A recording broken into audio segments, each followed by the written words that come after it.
तो बच्चों आज हम सीखने वाले हैं बीजीय सर्वसमीकाएं। ठीक है, हम पढ़ रहे हैं बहुपद पाठ 2, तो जिसमें जो हमारी ये बीजीय सर्वसमीकाएं हैं कुल कितनी है बच्चों? देखिए 8 सर्वसमीकाएं हैं। तो ये जो सर्वसमीकाएं होती हैं बहुत ही काम की होती हैं। तो इन बीजीय सर्वसमीकाओं की मदद से हम अंक गणित के सवालों को भी हल कर सकते हैं। समझ रहे हो? तो इन बीजीय सर्वसमीकाओं को हमको याद करना होता है, क्योंकि इनको हम क्या करते हैं, डायरेक्ट सवाल में अप्लाई करते हैं या लगाते हैं। ठीक, तो पहली जो बीजीय सर्वसमीका है वो ये है, क्या है बच्चों? x प्लस वाई का होल स्क्वायर बराबर x square plus 2xy plus y square, x धन y का वर्ग बराबर x वर्ग धन 2xy धन y वर्ग।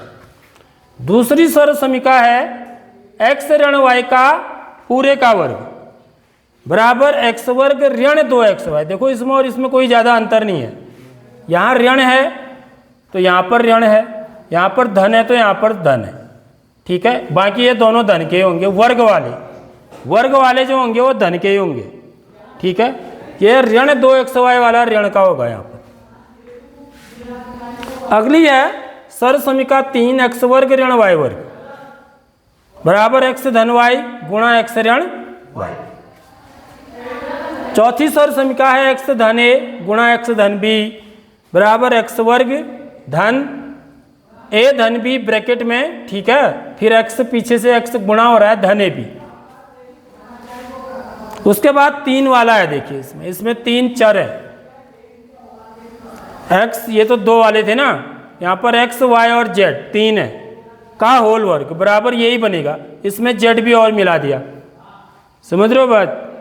z और मिला देंगे तो ये क्या बन जाएगा? x वर्ग धन y वर्ग धन z वर्ग धन 2xy। देखो यहाँ पर z नहीं था, खाली x और y थे तो धन 2xy था। यहाँ पर z भी मिल गया तो 2xy धन 2yz धन 2zx।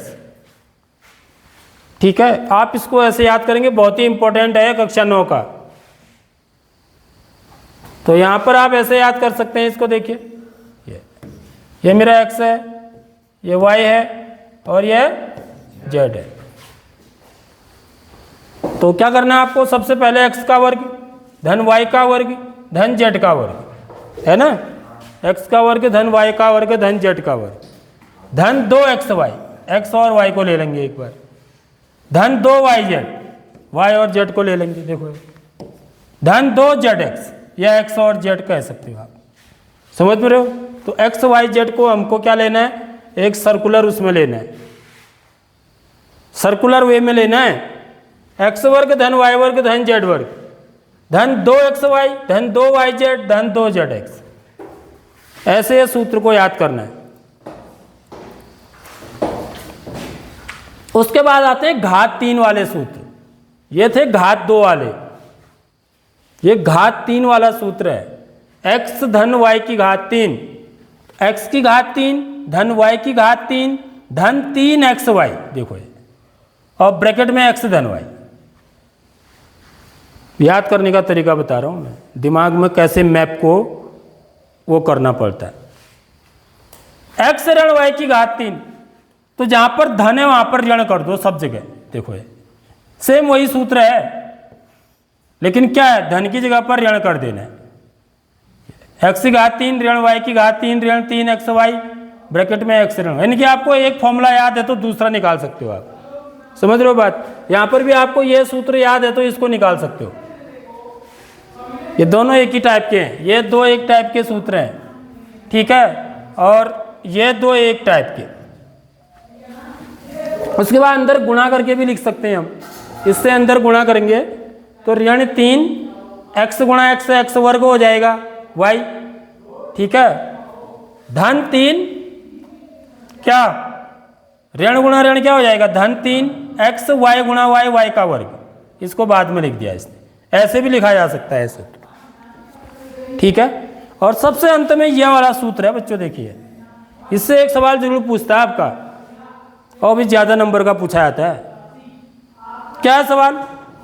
ये x की घात 3 धन y की घात 3 ये सर समीका, धन z की घात 3 ऋण 3xyz बराबर x धन y धन z, एक कोष्टक में, दूसरे कोष्टक में x वर्ग धन y वर्ग धन z वर्ग ऋण xy ऋण yz ऋण zx।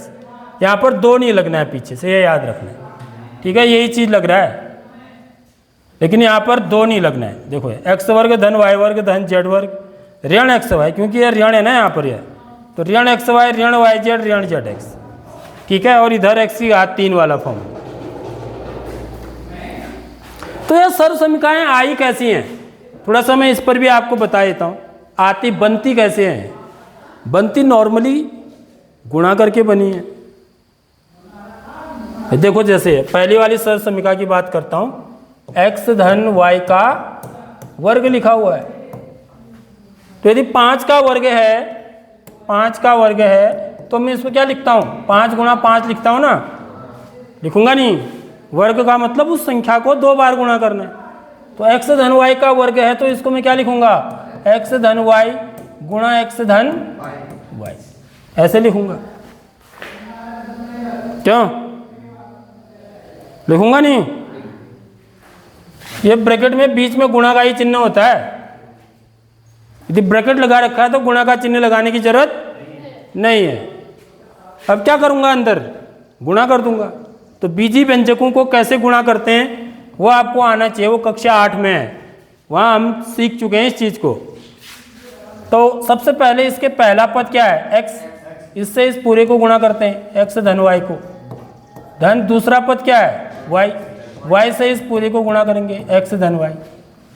तो x को x से गुणा करेंगे, x वर्ग, x गुणा x क्या हो जाएगा? x गुणा y, xy,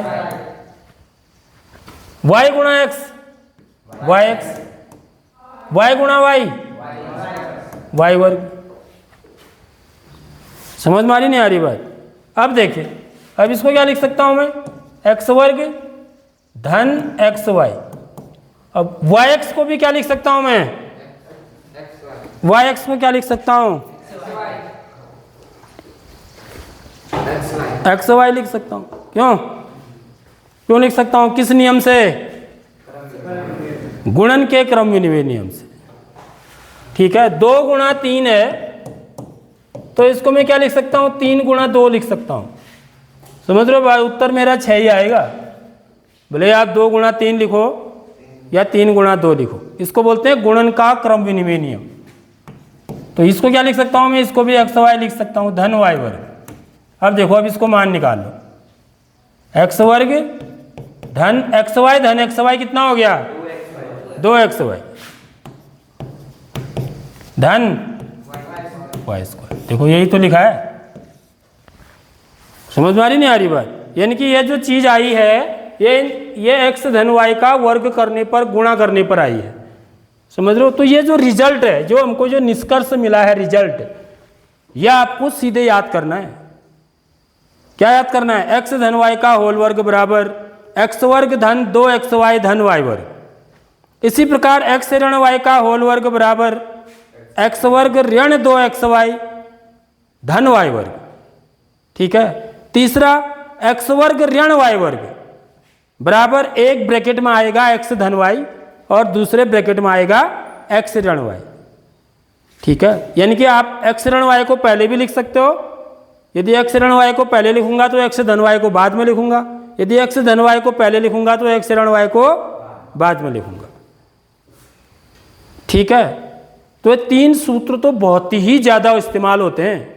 उसके बाद चौथा वाला सूत्र है आपका ये, x धन a गुणा x धन b बराबर x वर्ग धन एक कोष्टक में a धन b कोष्टक बंद x, ठीक है? धन ab, ठीक है? उसके बाद यह सूत्र x धन y धन z का होल वर्ग बराबर x वर्ग धन y वर्ग धन z वर्ग धन 2xy धन 2yz धन 2zx। समझ आ रही बात। उसके बाद x धन y की घात 3, x की घात 3 धन y की घात 3 धन 3xy, ठीक है। फिर ब्रैकेट लगेगा कोष्टक में x धन y,